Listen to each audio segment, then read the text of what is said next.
सरकार ने कहा कि ऐसे लोग जो किसी भी कानून से मानते, इसका मतलब यह है कि ऐसे लोगों की आदत पड़ गई अपराध करने, क्या पड़ गई, इसमें जनजाति का कोई भी लेना देना। तो बाद में सरकार अपना भारतीय कानून संहिता में नया कानून आ गया था, आदतन अपराधी अधिनियम। कौन सा आया था? Habitual offender act. कुछ लोगों ने अपराध करने को अपनी हैबिट बना लिया है, कुछ लोगों ने अपराध करने को अपनी आदत बना लिया है। ये एक्ट अब भी लागू होता है अपने, अभी हर थाने के अंदर लिस्ट होती है यहाँ के हैबिचुअल ऑफेंडर कौन कौन है। और अभी जब चुनाव आएंगे तब बाकायदा एक को बुला के कहेंगे गांव छोड़ के नहीं जाएगा, इसी गांव में रहेगा, जाएगा तो पुलिस वालों से पूछ के जाएगा। और यहाँ दिल्ली आके हाजिरी लगाया कर हमारी कि मैं यहीं पर खड़ा हूं, बाहर नहीं जा रहा हूं। पर अब वो जाति वाला टेक हट गया। पहले यह था कि इस जाति के लोग आएंगे, लेकिन अब कहा गया कि अपराध का जाति से कोई भी लेना देना। और फिर संविधान लागू होने के बाद में, शिक्षा व्यवस्था आने के बाद में मीणा जनजाति का वैसे शिक्षा की तरफ रुझान बढ़ा। ये नीम का थाना के पास में गांव पड़ता है नया बास। कौन सा है? कभी चोरी चकारी के लिए जो फेमस गांव था, वो गांव कौन सा था? नया। और नया बास वाले मीणा तो भयंकर डाकू थे, क्यों बाकायदा बंदे को पहले कह के जाते कि किसी घर के आगे से निकले और उसको कहा कि चौधरी साहब भैंस कितने में लाए? 10,000 में। इतनी महंगी, और घर के बाहर बांधते हो। 3-4 दिन बाद वही लेके जाते उसको, उसके 3-4 दिन बाद वही आते कि 6,000 दे रहे हो तो वापस दे देंगे। तो भयंकर वाले डाकू टाइप के लोग थे इस साइड के अंदर तो। और बाद में ऐसी शिक्षा व्यवस्था से अलग आई कि अब यदि कोई नया बास में ब्याह शादी होती है ना, तो लाल बत्तियों की लाइन लगती है, पूरा गांव ही कलेक्टर है,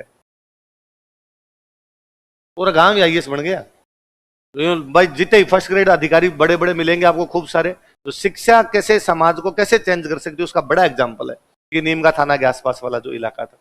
फिर मैं एक बात और बताऊं, पहले मीणाओं की बात नहीं है, पहले पूरा पश्चिमी राजस्थान ही डाकू था। और ये पश्चिमी राजस्थान की बात नहीं है, वे तमाम इलाके जो रेगिस्तान के अंदर होंगे, उनका मुख्य काम अपराध करना होगा। दुनिया के किसी भी क्षेत्र के मरुस्थल में रहने वाले लोगों ने हमेशा लूटपाट वाले काम किए हैं। खाने के दाने नहीं है, करोगे क्या वहां पे? तो बाद में कोई दूसरा जा रहा है, तू आ इधर, पहले तू हमारे इलाके से जाएगा। और इससे बड़ी बात, पश्चिमी राजस्थान में जितने डाकू हुए हैं उनको एक कोई बुरा नहीं माना गया, सबकी पूजा होती है, सबके गीत गाए जाते हैं। और फलाने जी सपूत थे एकदम, फलाने गांव को लूट के ले आए थे, उस गांव में ये कर लाए थे, अच्छा ही माना जाता है। मेरे तो खुद के गांव के अंदर एक डाकू है और बाकायदा से गर्व है। आसपास में कहीं जाते हैं, अगला पूछता गांव कौन सा है, ये अगला मुस्कुराता है उसी गांव के होगा। हाँ उसी गांव के। ध्यान रखना रहे, आप अंदर सामान रख दो, उठा के ले जाएंगे कुछ ना कुछ। तो मेरे दादाजी सुनाते हैं कि हमारे गांव वाले जो डाकू थे वो ऊंट लेके आते इधर उधर से। तो एक बार वो बीकानेर साइड से ऊंट लेने के लिए गए हुए थे, पीछे से नए बास वाले मीणा पड़े जो हमारे गांव की गायें लूट ले गए। भाई शेर को सवा शेर मिलता है ना कभी ना कभी। और क्या हमारे गांव की आसपास के 10-15 गांव की लूट के ले गए।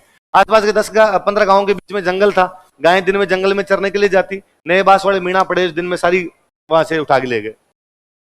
अब हमारे गांव वाले डाकू थोड़े दिनों बाद ऊंट लेके आए बीकानेर साइड से। तो हमारे गांव वालों ने कहा ऊंटों का क्या करें, गायें ले गए सारी की सारी, और तुम तो उधर चले गए, सारी सारी गायें तो अपनी चली गई। तो मेरे दादाजी ने बड़े गर्व के साथ बताते हैं, फिर अपने गांव वाले डाकू गए नया बास, वहां जाके उनसे बातचीत की और अपनी गायें वापस लेके आए। लेकिन केवल अपने गांव की गायें वापस दी उन्होंने, बाकी गांव की गायें वापस नहीं मिली थी। मैं कई बार दादाजी को कहना चाहता हूं कि अपना तो फिर स्टाफ था, एक घर तो डाकण ही टल है। तो उन्होंने कहा यार भाई भाई ये सेम काम हम करते हैं, सेम काम आप करते हो, एक ही प्रोफेशन है अपना, तो कम से कम हमारे वाले तो वापस दे दी जाए। तो अपने वाले उन्होंने वापस दे दी होगी। तो पहले इस साइड के अंदर ऐसे खूब सारे लोग थे। आजादी के बाद बाकायदा कार्यक्रम चला, डाकू उन्मूलन कार्यक्रम, सरकार ने कार्यक्रम चलाया था। जयेंद्र नारायण व्यास मुख्यमंत्री थे तब, डाकू उन्मूलन कार्यक्रम। और डाकुओं को कहा गया था कि तुम सरेंडर कर दो, हम तुम्हें सजा नहीं देंगे, तुम हथियार रख दो, हम तुम्हें सजा नहीं देंगे। खूब सारे डाकुओं ने सरेंडर किया था, खूब सारे डाकुओं का एनकाउंटर हो गया था, खूब सारे डाकू पाकिस्तान चले गए थे।